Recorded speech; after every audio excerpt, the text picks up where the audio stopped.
السلام نے امت محمدیہ کو روکا ہے، ان سے رکنا ہے، اور جس معاملہ میں آقا علیہ السلام نے یہودیوں کی مخالفت کا حکم دیا ہے وہاں ہم نے ان کی مخالفت کرنی ہے۔ اسی حوالے سے چند ایک باتیں میں آپ کے سامنے رکھوں گا۔ سب سے پہلی چیز ہے عقائد اور نظریات میں یہودیوں کی مخالفت۔ یہ نبی علیہ السلام نے اپنے صحابہ کرام کو اس بات کا حکم دیا تھا، اور یہ پوری امت محمدیہ کے لیے آقا علیہ السلام نے بطور سبق اور بطور نصیحت کے ان باتوں کو بیان فرمایا تھا۔ واقعہ مشہور ہے، سیدنا عمر بن خطاب رضی اللہ تعالیٰ عنہ تورات کے کچھ اوراق ان کو ملے، لے کر کے نبی علیہ السلام کی خدمت میں حاضر ہوئے، کہنے لگے اللہ کے رسول تورات کے اوراق ہیں، یہودیوں کی کتاب ہے، جناب موسیٰ علیہ السلام پر جو نازل ہوئی ہیں، اس کے اوراق مجھے ملے۔ نبی علیہ السلام نے خاموشی اختیار کیا۔ سیدنا عمر بن خطاب نے ان اوراق کو پڑھنا شروع کر دیا۔ حضرت ابوبکر صدیق رضی اللہ تعالیٰ عنہ اس مجلس میں تشریف فرماتے ہیں۔ تھوڑی دیر کے بعد نبی علیہ السلام کے چہرے کی طرف دیکھتے ہیں، آقا علیہ السلام کا چہرہ جو ہے وہ غصے کے ساتھ سرخ ہو گیا۔ حضرت ابوبکر صدیق کہنے لگے عمر لو بدا لکم موسیٰ فاتبعتموہ وترکتمونی لظللتم عن سواء السبیل۔ فرمایا کہ یہ تورات کے اوراق ہیں جو یہودیوں سے تم نے لیے، حضرت موسیٰ کو گزرے اتنا عرصہ بھی چکا ہے، فرمایا ان سے تم نے تورات کے اوراق لیے، اور تورات آسمانی کتاب ہے، فرمایا کہ صرف نظر اس سے کہ تورات آسمانی کتاب ہے، یہودیوں سے تم نے یہ نسخہ لیا ہے اور اللہ کے نبی پر یہ نازل ہوئی ہے، فرمایا کہ اگر وہ صاحب تورات حضرت موسیٰ بھی زندہ ہو کر کے آ جائیں تم پر ظاہر ہو جائے، فرمایا تم حضرت موسیٰ کی اتباع کرو اور میں محمد کو چھوڑ دو، لظللتم عن سواء السبیل، اللہ کی قسم ہے تم سیدھے راستے سے بھٹک جاؤ۔ اور آگے فرمایا لو کان حیا، اگر موسیٰ علیہ السلام بھی زندہ ہو کر کے آ جائیں تو وہ صرف اور صرف میری اتباع کریں گے، میرے علاوہ کسی کی اتباع نہیں کریں گے۔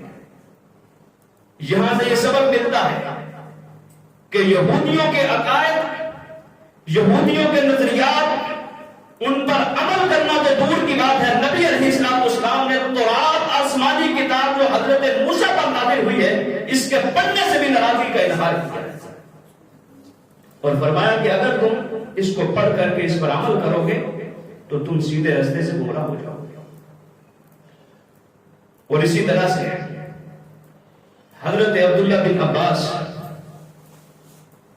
اپنے دور کے صحابہ کرام سے کہا کرتے تھے، کہتے تھے تم یہودیوں سے مسائل پوچھتے ہو، یہودیوں سے باتیں پوچھتے ہو دین کے معاملہ میں، حالانکہ تمہیں یہ علم ہے کہ قرآن جو ہے یہ آسمانی آخری کتاب ہے جو اللہ نے نازل کی ہے، اس نے پہلی تمام کتابوں کو منسوخ کر دیا ہے، اور اللہ نے یہ بات بھی ذکر کی ہے کہ یہودیوں نے اپنی کتاب کو بدل دیا ہے، یہودیوں نے اپنی کتاب کو تبدیل کیا، تم ان سے مسائل پوچھتے ہو جنہوں نے اپنی کتاب کو تبدیل کر دیا۔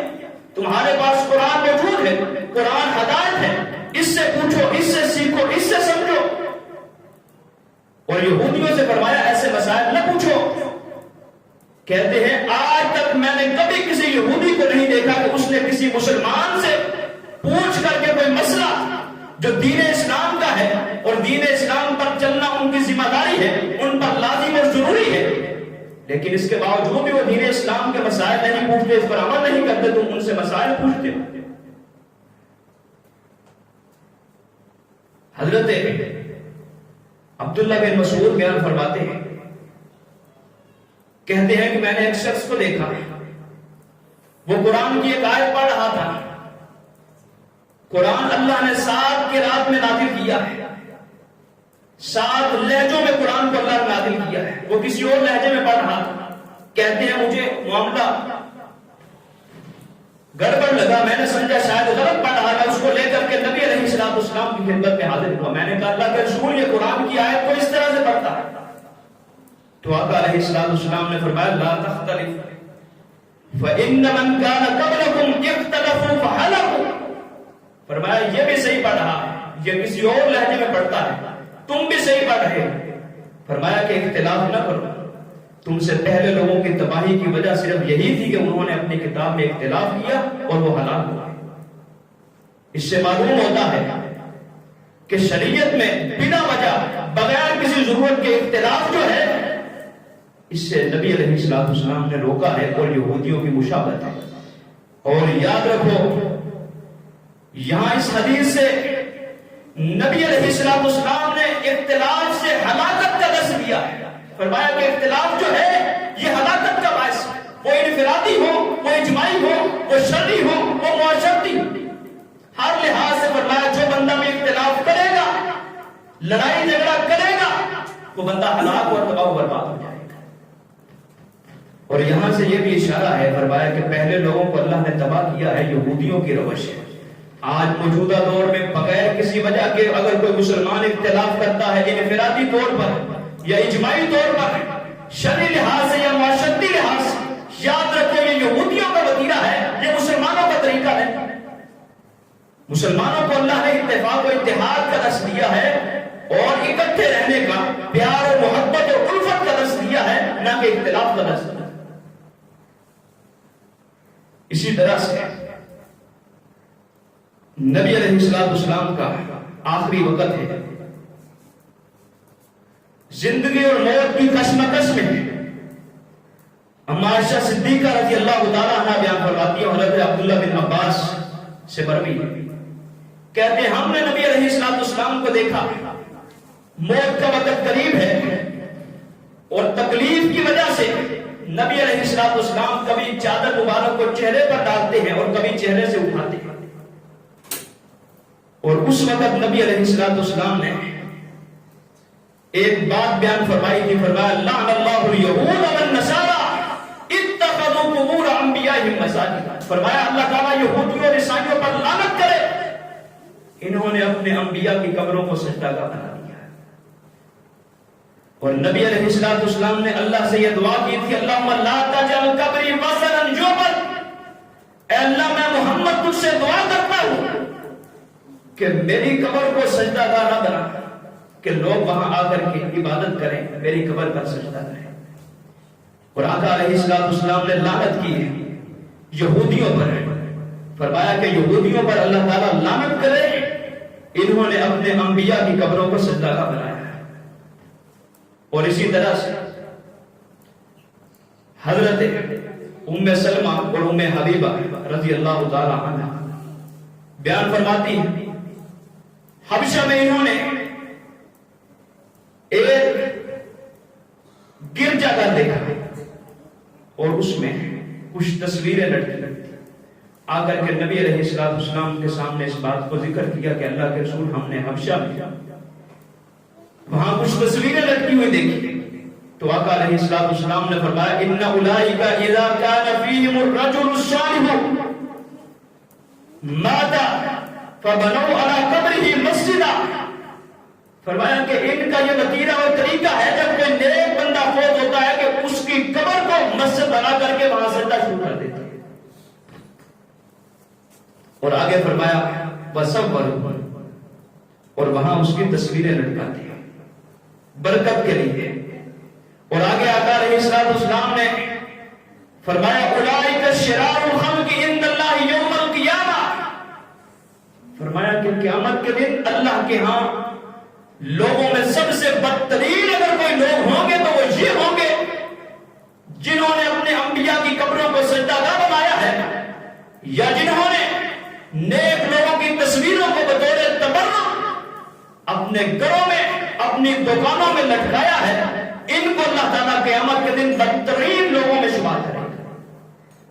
اب یہاں یہ عقائد کا معاملہ ہے، بڑی معذرت کے ساتھ دیکھو ہمارے ملک پاکستان میں یہ اسلامی ریاست ہے جو کلمے کی بنیاد پر لیا گیا ملک ہے، یہاں پر یہ کیا یہودیوں اور عیسائیوں کی مخالفت ہے؟ یہ یہودیوں اور عیسائیوں کی مشابہت؟ جا کر کے دیکھو قبریں، وہاں پر لا علم یا جاننے سمجھنے والے لوگ جانتے بوجھتے ہوئے ان نیک لوگوں کی نیکی میں کسی قسم کی کوئی شک و شبہ نہیں ہے، وہ اللہ کے نیک ہیں، لیکن یہ وبال ان پر ہے جنہوں نے یہودیوں کے طریقے پر عمل کرتے ہوئے نبی علیہ السلام کی زبان سے ناپی ٹھہرے۔ آج مسلمانوں کا وتیرہ یہی ہے، یہودیوں اور عیسائیوں کی طرح نیک لوگوں کی قبروں پر جا کر کے چڑھاوے، نظریں، منتیں، سجدے، یہ کھلے عام اللہ کے ساتھ شرک بھی ہے اور یہودیوں کی مشابہت ہے اور نبی علیہ السلام کی کھلے عام مخالفت ہے۔ اور اسی طرح سے تصویریں دیکھ لیں، ہمارے گھروں میں، ہماری دکانوں میں نیک لوگوں کی تصویریں یہ کیا کر رہی ہیں؟ نبی علیہ السلام فرماتے ہیں جو تصویریں لٹکاتا ہے یہ قیامت کے دن بدترین لوگوں میں سے ہوگا، اور ہم بڑی نیکی سمجھتے ہوئے ان تصویروں کو اپنے گھروں میں، اپنی دکانوں میں لٹکاتے ہیں۔ اور یہاں تک آج مسلمانوں میں کچھ لوگ ایسے بھی ہیں اپنے آپ کو مسلمان کہلوانے والے جو مساجد میں تصویریں لٹکاتے ہیں اور اس کو نیکی سمجھتے ہیں۔ یاد رکھو یہ گناہ ہے۔ اور دوسری طرف یہ جو گھروں میں بطور تبرک کے تصویریں لٹکاتے ہیں نیک لوگوں کی، بزرگوں کا ادب ہے، بزرگوں کا احترام ہے، احترام کی وجہ سے یہ تصویریں لٹکائی ہوئی۔ اگر احترام جو ہے ان تصویروں سے ہم نے نوٹ کرنا تھا تو پھر سارے تصویریں لگا لیتے ہیں۔ ادب اور احترام دل میں ہوتا ہے۔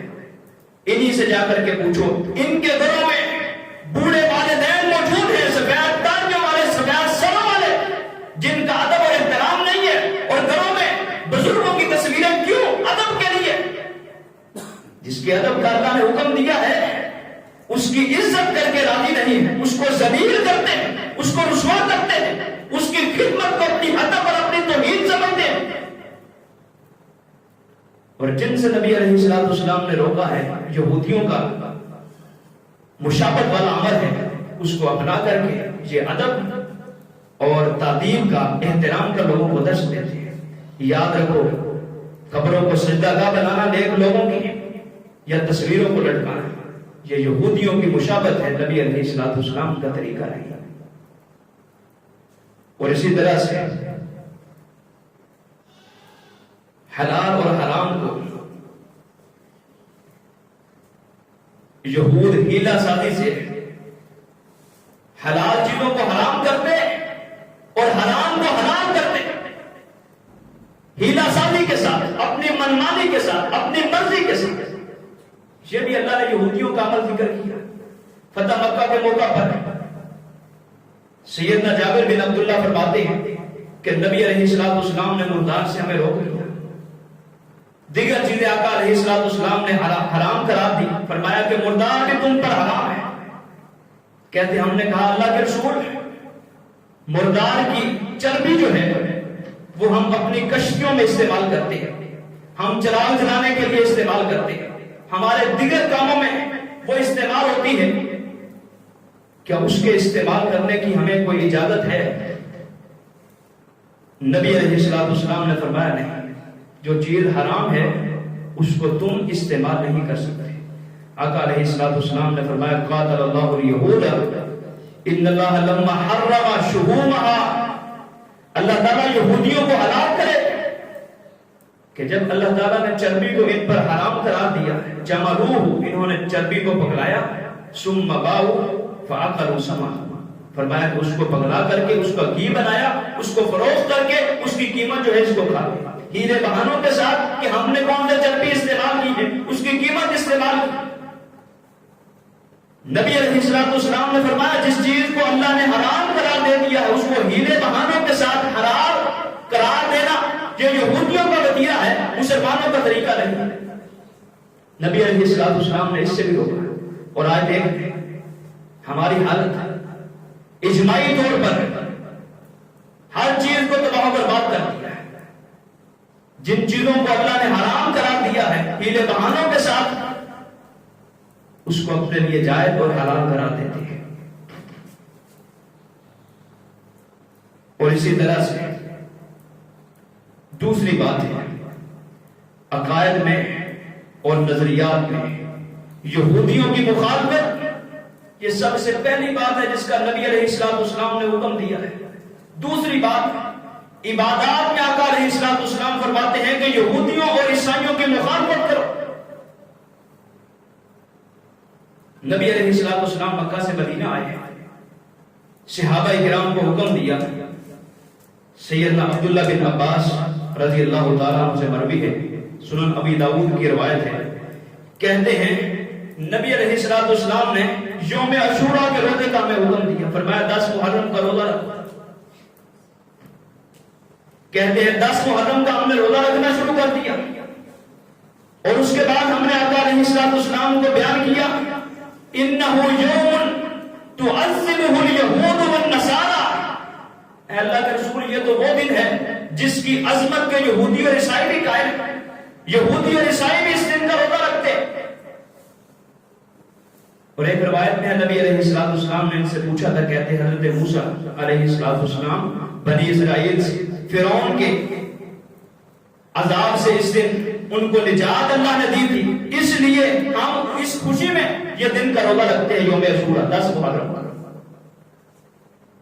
اور نبی علیہ السلام کو جب علم ہوا کہ یہودی اور عیسائی بھی اس کی تعظیم کرتے ہیں، تو آقا علیہ السلام نے فرمایا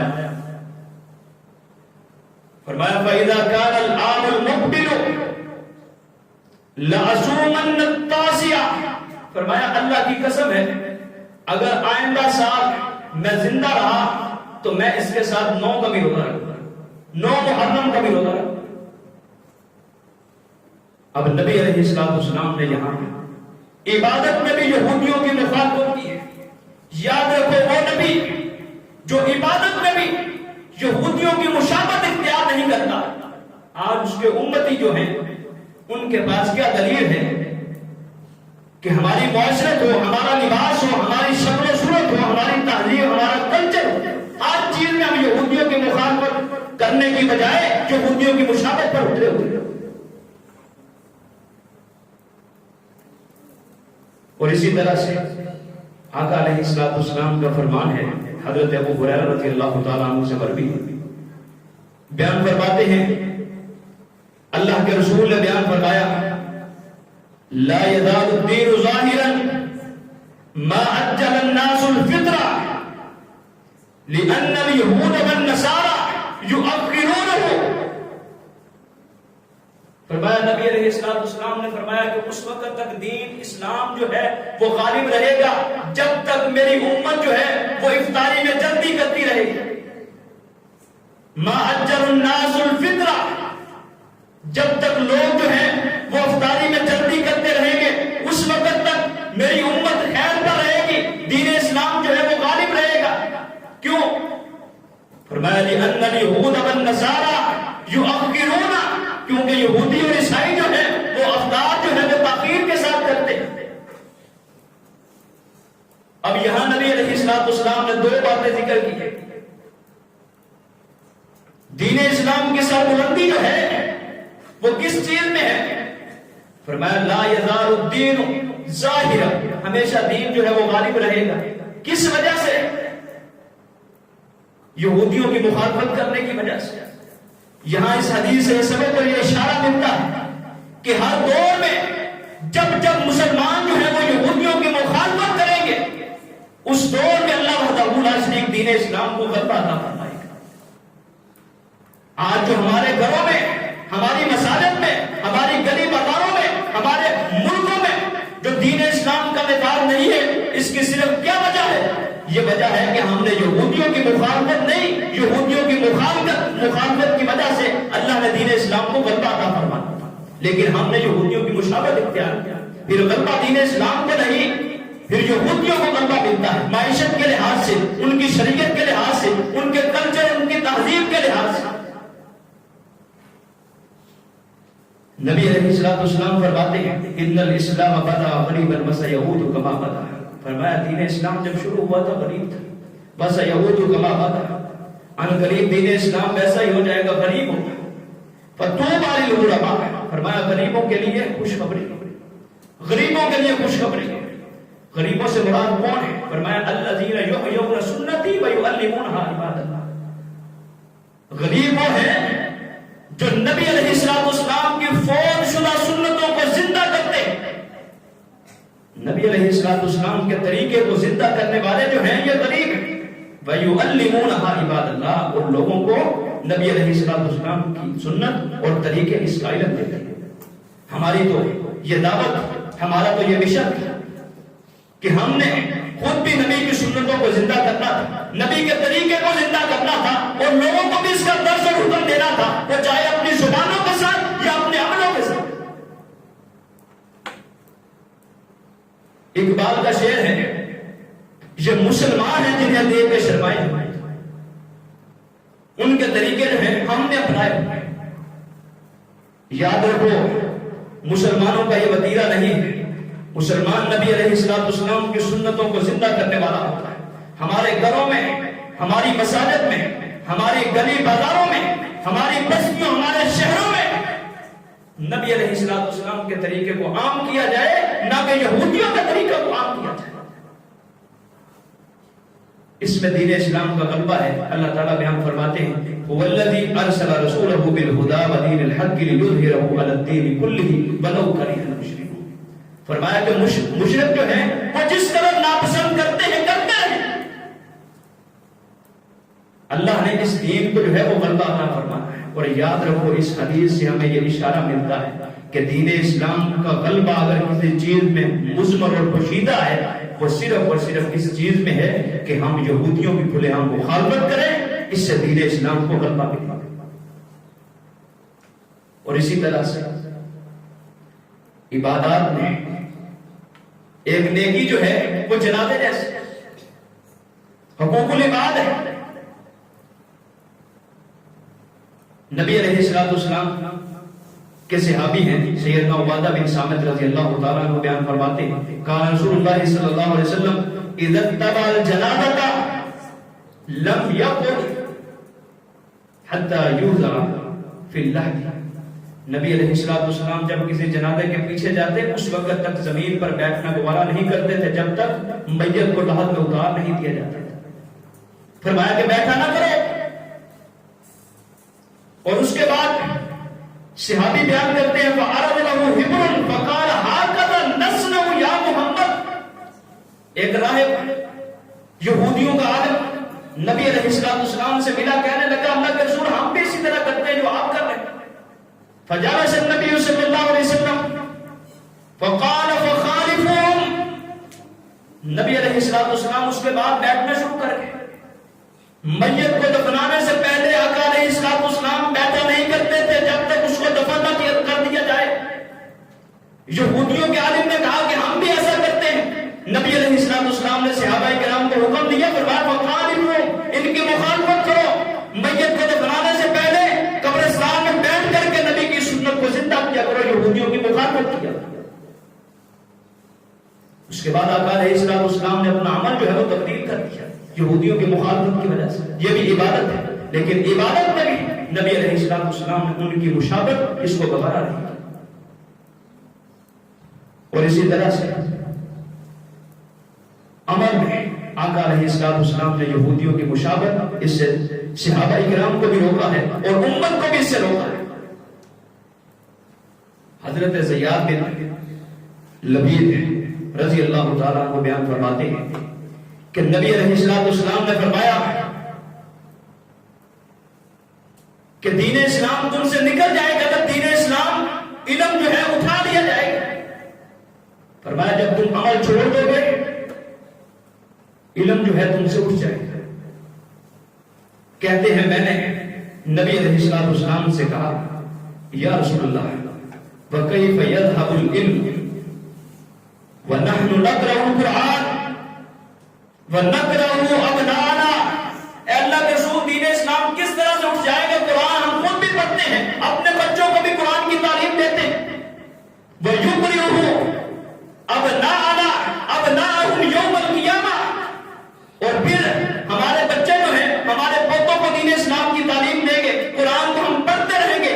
علم جو ہے وہ کس طرح سے اٹھ جائے گا؟ نبی علیہ السلام نے فرمایا کہ اے نبی میں تجھے سب سے زیادہ جو ہے وہ فقیہ سمجھتا تھا. فرمایا کہ تمہیں اس بات کا علم نہیں ہے اَوَلَيْسَ هَٰذِهِ الْيَهُودُ وَالنَّصَارَىٰ يَقْرَؤُونَ التَّوْرَاةَ وَالْإِنجِيلَ. فرمایا تمہیں علم نہیں یہودی اور عیسائی جو ہے وہ تورات اور انجیل نہیں پڑھتے, وہ بھی پڑھتے, لیکن فرمایا لَا يَعْمَلُونَ بِشَيْءٍ مِّمَّا فِيهِمَا. لیکن اے میرے پیارے ان کا ایک وتیرہ ہے, وہ پڑھتے ضرور ہیں تورات اور انجیل کو, لیکن لا یعملون مما فیہما, جو کچھ تورات اور انجیل میں اللہ نے نازل کیا ہے اس پر عمل جو ہے وہ نہیں کرتے. یہی وجہ ہے. آج دیکھتے ہیں قرآن کون نہیں پڑھتا. مسلمانوں کے گھروں میں دیکھیں برکت کے لیے قرآن پڑھا جاتا ہے, لیکن قرآن پڑھ کر کے اس پر عمل جو ہے یہ کس نے کرنا؟ یہ کافروں نے کرنا. علم کے اٹھنے کی وجہ کیا ہے کہ ہم نے عمل چھوڑ دیا. اللہ تعالیٰ فرماتے ہیں یا ایھا الذین آمنوا لم تقولون ما لا تفعلون. ایسی باتیں اپنی زبانوں سے کیوں کہتے ہو جو عمل کرتے ہیں؟ ہم باتیں کرتے کچھ ہیں, عمل ہمارے کچھ. دین اسلام کی تعلیم جو ہے وہ کس طرح سے برقرار رہتی ہے؟ وہ عمل کے ساتھ برقرار رہتی ہے. یاد رکھو یہ یہودیوں کا عمل ہے, تورات اور انجیل کو پڑھنا یہودیوں اور عیسائیوں کا وتیرہ ہے, پڑھ کر کے اس پر عمل نہ کرنا. آج کے دور میں اگر کوئی مسلمان قرآن پڑھے, قرآن سنے, قرآن سمجھے, قرآن سیکھے, لیکن اس کے بعد عمل نہ کرے, یہ یہودیوں کی مشابہت اختیار کر رہا ہے, نبی علیہ السلام کی کھلے ہم مخالفت.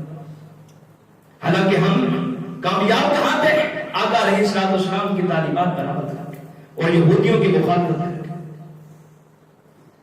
اسی طرح سے لباس اور شکل و صورت میں دیکھ رہے, یہاں بھی ہم نے یہودیوں کی مشابہت اختیار کیا, جس سے نبی علیہ السلام نے روکا تھا. آقا علیہ السلام نے مدینہ میں صحابہ کرام کو کہا, فرمایا کہ اپنے بالوں کو اور اپنی داڑھیوں کو لگا کرو, کلر لگایا کرو. فرمایا ان کو سفید نہ چھوڑا کرو. وَخَالِفُ الْيَهُودَ, یہودیوں کی مخالفت کرو.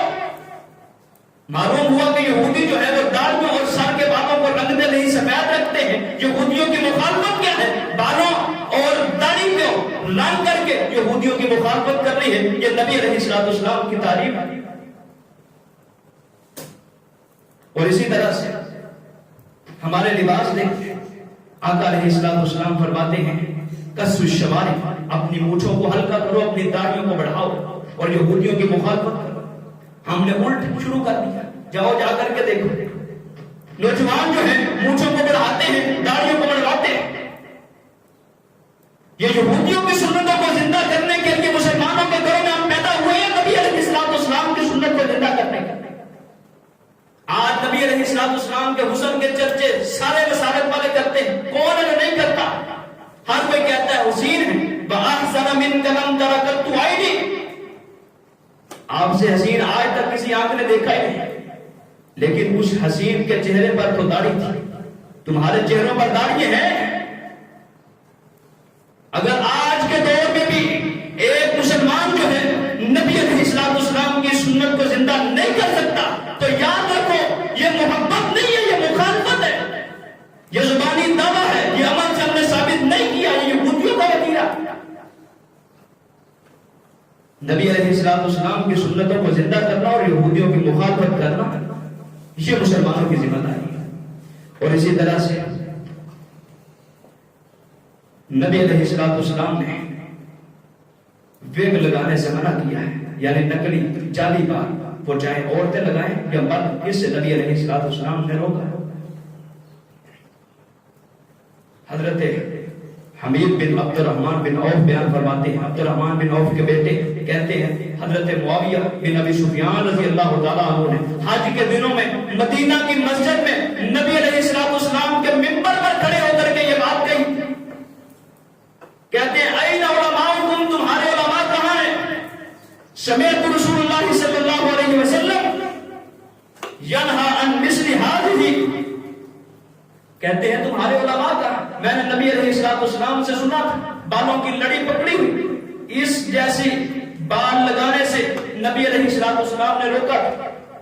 کہتے ہیں انما حلقت بنو اسرائیل حینا اتقل ہذہ نساؤہم, بنی اسرائیل کی ہلاکت کی وجہ یہی بنی تھی, ان کی عورتوں نے نقلی اور جعلی بال لگوانے شروع کر دی. یہ میں نے نبی علیہ السلام سے سنا ہے. تمہارے علماء کہاں ہے کہ تم نقلی اور جعلی بات لگواتے ہو اور اس کو یہودیوں کی مشابہت اختیار کر کے نبی علیہ السلام کی مخالفت کرتے ہیں.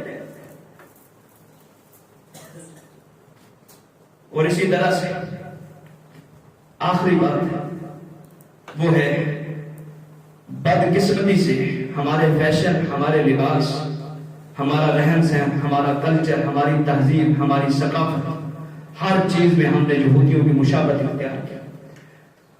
جب تک ہم یہودیوں کی مخالفت نہیں کریں گے اس وقت تک مسلمان ناکامیاب ہو سکتے ہیں. ناکامیابی کی طرف جو سفر ہے اس کو شروع کر سکتے ہیں. ہر معاملہ میں نبی علیہ السلام نے یہ تہذیب، تمدن، ثقافت اور معاشرت یہ تو دور کی بات ہے. نبی علیہ السلام نے یہودیوں کے ساتھ اس عبادت کو بھی کرنا گوارا نہیں سمجھا، حالانکہ وہ بھی عبادت اللہ کی کرتے ہیں. نبی نے بھی عبادت اللہ کی کرنی تھی اور ایمان والے لوگوں نے بھی عبادت اللہ کی کرنی تھی. لیکن آقا علیہ السلام نے ان کے ساتھ جس عبادت میں مشابہت ہے اس عبادت کا بھی صحابہ کرام کو حکم نہیں کیا. چینج یہ کہ تہذیب، تمدن، کلچر، ثقافت سارا کچھ ہم یہودیوں سے لیں. نبی علیہ السلام کی سیرت پڑھ کر کے آقا علیہ السلام کے مطابق اپنی شکل اور اپنی صورت کو بنانا. ان کے لباس جیسا ہمارا لباس، ان کی تہذیب جیسی ہماری تہذیب، ان کے کردار جیسا ہمارا کردار، یہ دین اسلام کے علوم اور دین اسلام کی بلندی کی دلیل ہے. اور اسی طرح سے ہر معاملہ میں یہودیوں کی مخالفت یہ آپ کی اور میری ذمہ داری ہے مظلوم فلسطینیوں کے لیے اور اپنے آپ کو دنیا اور آخرت میں کامیاب کرنے کے لیے. اللہ تعالیٰ سے دعا ہے جو کچھ سنا سنایا اللہ تعالیٰ عمل کی توفیق عطا